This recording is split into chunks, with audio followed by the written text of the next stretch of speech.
Okay, it's Friday, February 24th. This is an end of the day and end of the week SPY recap. And first of all, today on the daily chart, we end up with a two down day. Took out the lows of yesterday, but it ends up with a green bar, which means, we kind of closed with a little bit of a hammer look to the upside from the open.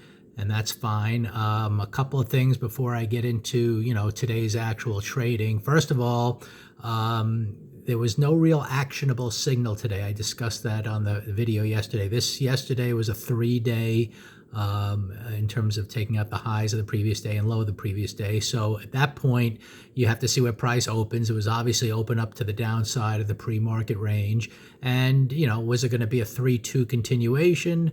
You can get, right now, what's actually developed is we have a reversal signal, but I'll get into that in a minute, where we have a 3, 2 down, 2 up. So a lot of times out of the 3 bar, you don't know what's going to happen next. It could be 2 down, then a 2 continuation. It could be a 2 down, 2 up. It could have been an inside bar where then you would have had an actionable signal the next day. So this was a tricky day in terms of an actionable signal. And it's actually tricky in terms of if this reversal signal is really going to meet its objective if we get an upside breakout, above the high into next week. And I'll go over the longer time frame charts just to show you why you would take it, but if it fails, it's actually going to be a lot better to the downside still. So get into that.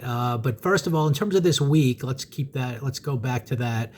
These 4 days, what was key here is on the weekly chart, we were breaking out of a double inside bar, and we kind of end the bar with a red bar to the downside. So if you look at this week, you generally expect lower prices into next week. Anytime you see this kind of a red bar, you expect the low to be tested. What I also really like is that this particular low did not take it. It came very close, but it didn't really take out that low. So to me, that's still a double bottom that needs to be penetrated. And then there's these targets down here, should that take place. But maybe, given that we closed with like a little reversal signal, you can get start up on Monday or something and then get a turnaround Tuesday or turnaround Wednesday type of thing. If that should happen, if we go up and can't reach these targets to the upper end of this broadening range, really get excited for a downward move, because we have like a double bottom here where I think there are still stops that want to be taken out. But for the moment, we paused. So keep that in mind. Also, what is developing is you're getting, with 2 days left to go in the month now, kind of, unless we get a big rally into next week, you're going to have a kind of a red bar here, which should mean you should try to probe a little lower starting out in March. So there's a lot of still continuity to the downside, but we want to just wait for the best, kind of setups to get there.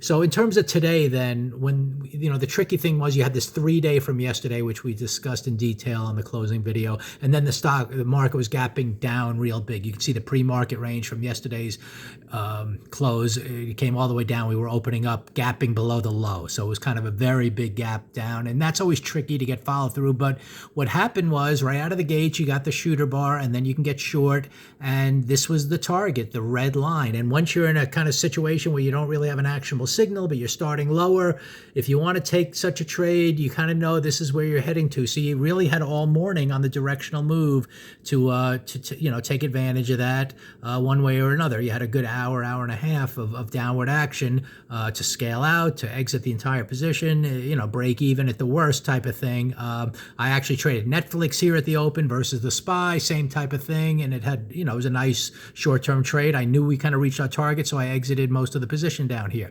Then I actually, watching the SPY, it came up, knowing that we have this broadening action. We had it yesterday. We come up, we just barely take out highs, and then we reverse. This was actually a pretty good reversal signal here to, if you wanted to stay somewhat aggressive, but no, you've already kind of reached the target. You could have, even though this isn't like an orderly pullback to start lower, the fact that it took out this high and had a big shooter bar, and then the red happened, you could have tried to go short here for an hour. And again, I traded NVIDIA short here, and I wasn't surprised at all that it didn't really hit the lows. I was thinking maybe it would, but just given the volatility and the fact we did rally pretty strongly, it was just a trade for an hour or so again. And then at that point, the day was kind of over in terms of how it's really going to close, and we closed with a little bit of a green bar. So in the end, if we look at this week, it was a down week. We had a pretty good day on Tuesday. We had a good reversal day yesterday. We had a little bit, even this day in the morning and today in the morning had the early moves. That's always what I'm looking for. So there was definitely, once you knew that the key levels in play, you could have easily taken advantage of that, know to take small gains. No, this wasn't really an actionable signal. You had a target down here. You pretty much reached it. I like the fact that it didn't take that out. People think they're buying its support, and in the end, everyone who bought down there, even if it pops up a little bit, if this can't really rally strongly, then all these people are going to be trapped and their stops are going to be taken out on the downside. So we'll keep that in mind. I'm still kind of biased that way, but I do know we might have an actionable signal to the upside. I'll just really want to watch structure closely and see if we work back up to those highs or not.